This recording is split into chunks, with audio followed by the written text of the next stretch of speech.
భారతదేశానికి పల్లెలే పట్టుకొమ్మలు. ఎక్కడ పల్లెలు అభివృద్ధి చెందుతాయో ఆ రాష్ట్రాలు దేశ అభివృద్ధికి దీటుగా నిలుస్తాయి. కానీ నేడు అధిక శాతం పల్లెలు సమస్యలతోనే దర్శనమిస్తున్నాయి. అలాంటి కనీస మౌలిక సదుపాయాలు లేని ఒక గ్రామాన్ని మీకు పరిచయం చేయాలనుకుంటున్నాను.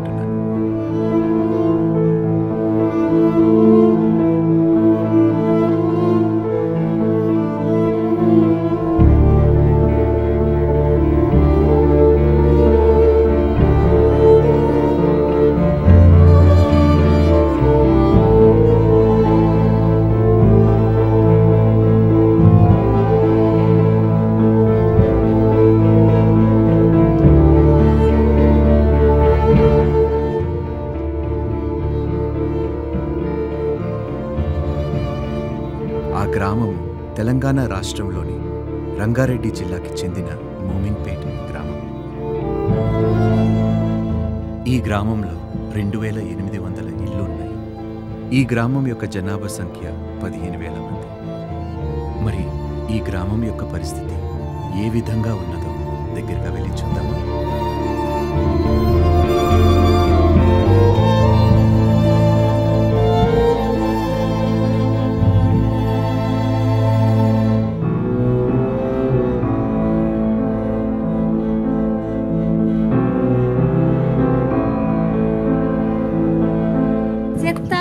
బావి ఉన్నది, బావిలో రాళ్ళు లేవు. ఎవరన్నా కోపం వచ్చిందంటే బొడగ్గమంటే దుంకనీకి వస్తారు. వాళ్ళని తెల్లని దాకా మేము కావాలి కాతమా ఇక గీది ఎట్టున్నది అది అంతా మంచిగా చేపించి మాకు దయతో ఇంత నీళ్ళు మంచిగా చేస్తే ఎవరు వాడకుండా లేవకుండా ముట్టుగా చేయండి కాలు. దోమలు మాకే, సీమలు మాకే, అన్ని మాకే. ఏడ కూర్చున్నా చెత్త వచ్చి మీద వాడే, కాగితాలు వచ్చి మీద వాడే. పిల్లలు ఆడుకున్న పోతే గాడేంటికి ఆడుతున్నారు అంటారు. ఒకరింటి ముంగటికి ఒకరు పోకుండా ఏం చేయాలి? ఎట్లనో బతుకుతున్నామంటే బతుకుతున్నాం. మా ఇంట్లోకి పాములు వస్తుంది. వాసనకైతే మా పిల్లలకి రోగాలు అయితే చెప్పలేము. మేమైతే వీడికి ముగ్గురికి ముట్టింది కానీ దేవుని అయితే మంచిగా అయ్యారు. కానీ గబ్బు మాత్రం మాకు తీసేయాలి. మేము ఎట్లుంటారో మాకు ఒకసారి ఆలోచించండి. మీరు ఒక గంట సేపు మీరు ఉండి చూడండి. మేము ఎట్లుండాలి? ఆకిలి కూడా లేదు మాకు. తెల్లని దాకా పొద్దున దాకా దాన్ని చూసి ఉండదు. పాములతో మాట్లాడుతున్నాం, ఇంకేం చేస్తాం? దేవుడే దిక్కు మాకు అనుకుంటున్నాం, మొక్కుంటున్నాం. ఇక్కడ అన్ని వర్షాకాలం వస్తే చాలా ఇంట్లో పురుగులు వస్తాయి. అసలు అన్నం తినలేకపోవడం, అసలు నైట్లో అయితే మోషన్స్ వస్తారు. ఇక్కడనే కూర్చుంటాం. వాటర్ ఎత్తుకొచ్చుకోవాలంటే చర్చి తెలుసుగా, అక్కడి వరకు వాళ్ళు తాగే వాటర్ తెచ్చుకోవాలంటే ఆ వాటర్ తెచ్చుకుంటే కూడా ఓసారి మంచిగా వస్తాయి, ఓసారి పురుగులు కూడా వస్తాయి. 14 వార్డులలో ప్రధానంగా ఈ రోడ్ల సమస్యలు మరియు త్రాగునీటి సమస్యలు, ఈ డ్రైనేజ్ సమస్యలు చాలా ఉన్నాయి.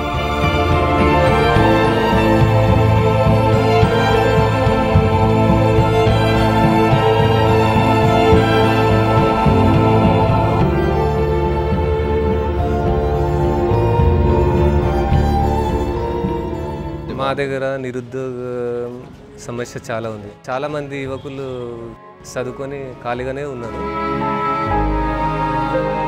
ఎడ్యుకేషన్ లెవెల్స్ ఎలా ఉన్నాయి? ఇంటర్ కానీ, డిగ్రీ కానీ, ఎంబీఎస్ కానీ చేసిన వాళ్ళు చాలామంది ఉన్నారు మా గ్రామంలో. మీకు ఇక్కడ ఏమైనా technical development centres, technical skill centres అలాంటివి ఏమైనా ఉన్నాయి? ఏమి లేవు. ఇక్కడ నుంచి వేరే పట్టణాలకు వెళ్ళి ఎక్కడ ఎంత దూరం వెళ్ళాలి మీరు? సంగారెడ్డి పోవాలి, వికారాబాద్ పోవాలి. ఓకే, ఒక 30 కిలోమీటర్స్. ఇక్కడ ఎడ్యుకేషన్ పరంగా ఏం లేవున్నా. ఒకటి ఇంటర్ కాలేజ్ ఉంది, బైపీసీ, సిఈసి రెండు గ్రూపులు ఉన్నాయి. ఇక్కడ ఎంపీసీ, హెచ్ఈసి అలాంటి ఏ గ్రూపులు లేవు.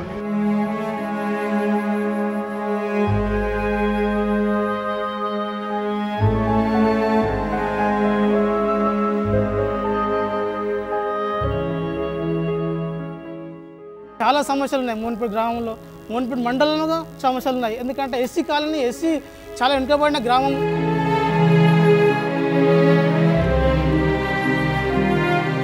పైప్ లైన్ వేస్తూ ఉంటాం.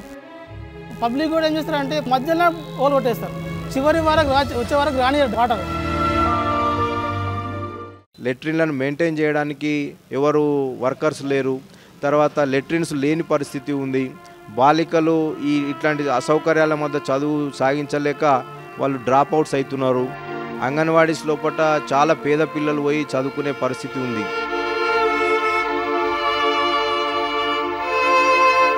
అంగన్వాడీ లోపల ఆట వస్తువులు ఉండవు. పక్కకెళ్ళి ఒక డ్రైనేజ్ పోతుంటుంది. ఆ డ్రైనేజీని మనం దాన్ని బంద్ చేద్దామంటే మన పంచాయతీ లోపల కానీ మండల పరిషత్ లోపల కానీ నిధులు ఉండయి. వాళ్ళు అక్కడ ఈగలు దోమల మధ్యన వాళ్ళు తినాల్సిన పరిస్థితి, అంగన్వాడీలో చిన్నపిల్లలు ఈగలు దోమల మధ్యన ఆడుకోవాల్సిన పరిస్థితి. మాకు ఒక మంచి హాస్పిటల్ సౌకర్యము మీరు కల్పించినట్లయితే మేము సర్వదా మీకు రుణపడి ఉంటాం.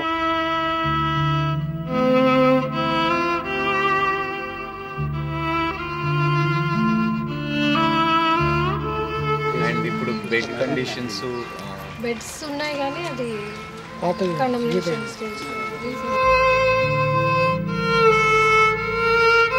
బాత్రూమ్ వెళ్ళాలన్నా బయటికి, స్నానానికి కూడా బాత్రూమ్ లేదు, వాటర్ లేదు, తాగడానికి ఎన్ని సంవత్సరాల నుంచి ఈ ప్రాబ్లం?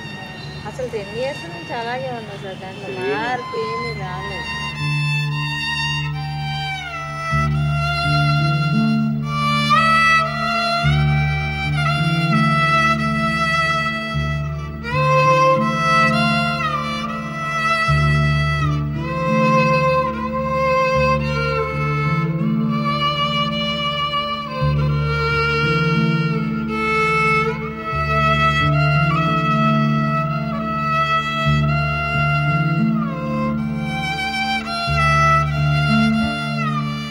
ఏదైనా అత్యవసర పరిస్థితిలో హాస్పిటల్ వెళ్ళాలంటే ఈ మోమన్పేట గ్రామం నుంచి హైదరాబాద్కు ఇంచుమించు 80 నుంచి 90 కిలోమీటర్లు ప్రయాణం చేయాల్సిందే.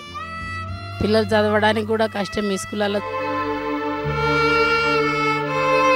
మా గ్రామం చూస్తేనే పెద్దగా ఉంది కానీ గ్రామంలో ఏది చూసినా ఇక్కడ ఇబ్బందులే ఉన్నాయి.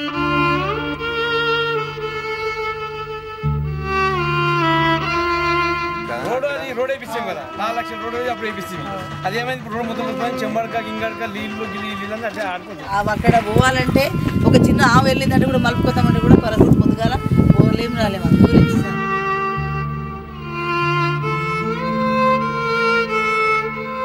ప్రభుత్వ నిధులు ఏముంటాయంటే మెయింటెనెన్స్ కోసం ఉంటాయి గ్రామ పంచాయతీలో. అయితే అభివృద్ధి చేయాలంటే నిధులు బయట నుంచి రావాలి. ఎంపీ ఫండ్స్ కానీ ఎమ్మెల్యే ఫండ్స్ కానీ.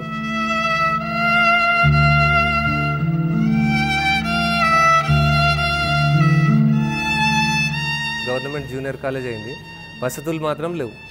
అయితే గవర్నమెంట్ హై స్కూల్ భవనంలోనే నడుస్తుంది ఇప్పుడు అది కాలేజ్. అది కూడా శిథిలావస్థకు వచ్చింది.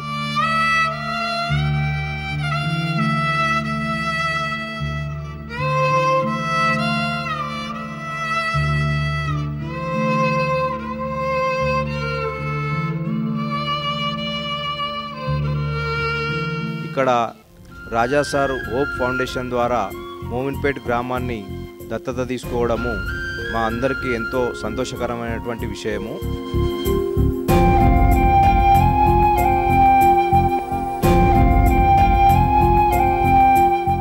ఇక్కడ ప్రతి ఇల్లు ప్రతి వీధి తిరిగి ప్రాబ్లమ్స్ అన్నీ సాల్వ్ చేయడానికి ఏమేమి అవసరం అనేది ఒక సమగ్రమైనటువంటి ప్రణాళికను తను పూర్తిగా ఒక సర్వే ఏ విధంగా అయితే చేస్తామో ఆ విధంగా ఇంటింటికి వీధి వీధికి తిరిగి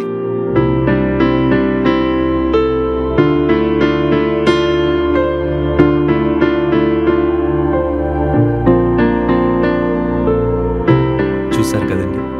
మరి ఇలాంటి వెనుకబడిన మోమిన్పేట్ గ్రామాన్ని రాజా అని నేను దత్తత తీసుకొని రాజా హోప్ ఫౌండేషన్ అనే నా సంస్థ ద్వారా కొన్ని కార్యక్రమాల్ని నిర్వహించి ఉన్నాను.